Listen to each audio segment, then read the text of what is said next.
नमस्कार, मी प्रमोद चुंचीवार. मुंबई गोव्याच्या वाटेवर जात असताना तिलोरे या गावी आकार पॉट आर्ट यांची गॅलरी आहे. आपण चुकू नये असं एक ठिकाण आहे. एखाद्या संग्रहालय बघितल्याचं समाधान मिळावं असं उत्तम मातीपासून बनलेल्या कलात्मक वस्तूंचं हे संग्रहालय आहे. त्याबद्दल आपण आता आतमध्ये जाऊन आपण बघू शकतो. हे पाठीमागे दिसतंय आपल्याला. आतमध्ये जाऊन त्यांच्या प्रमुख वैशाली यांच्याशी चर्चा करा.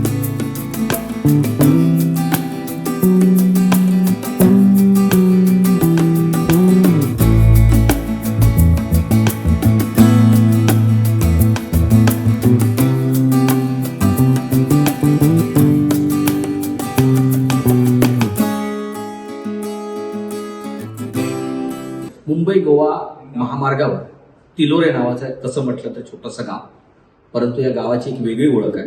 ती म्हणजे या महामार्गावर असलेलं आकार पॉट गॅलरी.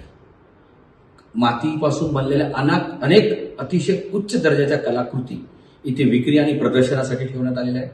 आपण जर मुंबईच्या मार्गे गोव्याला जात असाल तर जसं समुद्र बघणं हे बंधनकारक आहे, तसं प्रत्येकाने ही आकार पॉट गॅलरी बघायचीच पाहिजे. इतकी अतिशय सुंदर आहे. एखादं संग्रहालय बघितल्यानंतर जे समाधान मिळणार नाही त्याहून अधिक उत्तम कलात्मक समाधान, दृष्टी सौंदर्य इथे आपल्याला प्रदान करतं. या गॅलरीची थोडक्यात माहिती देण्यासाठी त्या गॅलरीच्या प्रमुख वैशालीजी आपल्यासोबत आहेत. वैशालीजी, नेमकी आम्हाला थोडक्यात माहिती द्या की गॅलरी कधी सुरू केली आणि याच्या मागचं थॉट काय, विजन काय होतं? नमस्कार. आकार पॉट आर्ट गॅलरी चालू होऊन 25 ते 30 वर्ष झालेली आहेत. आणि आकार स्टुडिओ होता ना आपल्याकडे, तेव्हा ह्याचं कशाचंही प्रशिक्षण घेतलेलं नव्हतं राजेश कुलकर्णी यांनी, आणि त्या ह्याच्यातनं ते चालू झालं. आणि आपल्याकडे क्युरिओसिटी नावाचा खूप महत्वाचा आहे, तर त्या ह्याच्या क्युरिओसिटीने हे चालू झालं.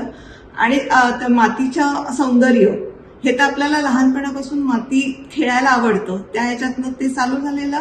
मातीत खेळणं, मातीत खेळत खेळत ती माती कशी तयार होते, कुठल्या प्रकारच्या ह्याच्यात माती असतात हे काहीही माहिती नसताना वेगवेगळ्या प्रकारच्या माती आणून त्याच्यावरती त्याची प्रॉपर्टीज चेक करून त्याची प्रिपरेशन तयार केली गेली.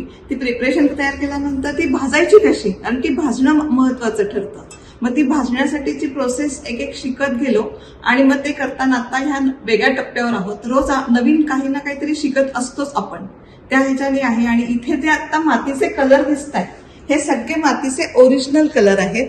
त्याला कुठलाही वेगळा रंग दिलेला नाही. आणि अत्यंत महत्वाचं म्हणजे या ह्याच्यामध्ये जे इकडे मास्क दिसत आहेत ते स्वतः राजेशनीच केलेले आहेत. या काही तुम्हाला स्कल्पचर पीसेस दिसतील, हे दिसतील. आणि त्याचबरोबर रायगड जिल्ह्यातल्या जी मुलं आहेत की आजूबाजूच्या गावातली, त्या मुलांचंही काही ना काही कशातही कौशल्य हे असतंच. तीही मुलं आता आकारमध्ये त्यांना रोजगार उपलब्ध करून दिले गेलेला आहे. आणि या ह्याच्यामध्ये हे चालू आहे. गॅलरी हायवेवरती असण्याचं मेन रिझन की आजूबाजूला मुंबईतनं जाणारे जे माणसं आहेत त्यांच्याशी आपल्याला निगडीत राहता येतं. आर्किटेक्ट आणि इंटेरियर बरोबरचे प्रोजेक्ट चालू आहेत. वैशाली, ह्या कलाकृती बघितल्यानंतर ह्या मातीच्या वाटत नाही, असं वाटतं जणू काही कापडातनं विणलेल्या आहेत किंवा कुठल्या तरी वेगळ्या पद्धतीनं त्याचं जे टेक्स्चरिंग केलं आहे, ही काही इतकं सहज नाही आहे. हा टप्पा कसा गाठला? हे करत असताना स्लॅब मेथडनी हे केलेलं आहे. हा स्लॅब मेथड करताना आपल्याकडे हे गोंडपाट आहे, ह्या गोंडपाटाचं टेक्स्चर केलेलं आहे. आणि त्या गोंडपाटाच्या टेक्स्चर नंतर ही फिगर केली आहे. त्या फिगर हाताने केलेली आहे, ती जॉईंट केली आहे. ते जॉईंट आणि हे पण तसंच आहे. आणि वेगवेगळ्या मातीचे जे आपल्याकडे रेसिपीज आहेत त्याचे वरचे हे लावलेले बटनांसाठी, वेगळं दिसण्यासाठी. आणि ते भाजलं, ते वेगवेगळ्या टेम्परेचरला आणि तुम्ही कुठल्या मातीवरती भाजताय त्याच्यानुसार त्याचे कलर बदलतात, त्यानुसार त्याचे कलर बदललेले आहेत.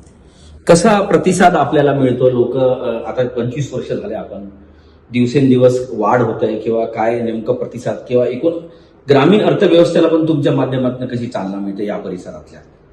खूप चांगली प्रतिक्रिया आहे. त्याचबरोबर आपल्याकडे काम करून गेलेले बरेच मुलं जी आहेत त्यांनी स्वतःचा स्टुडिओ चालू केलेला आहे, तेही एक समाधानकारक आपल्याला वाटतं. धन्यवाद. हे अतिशय मोलाचं काम राजेश कुलकर्णी आणि वैशालीजी करतायत.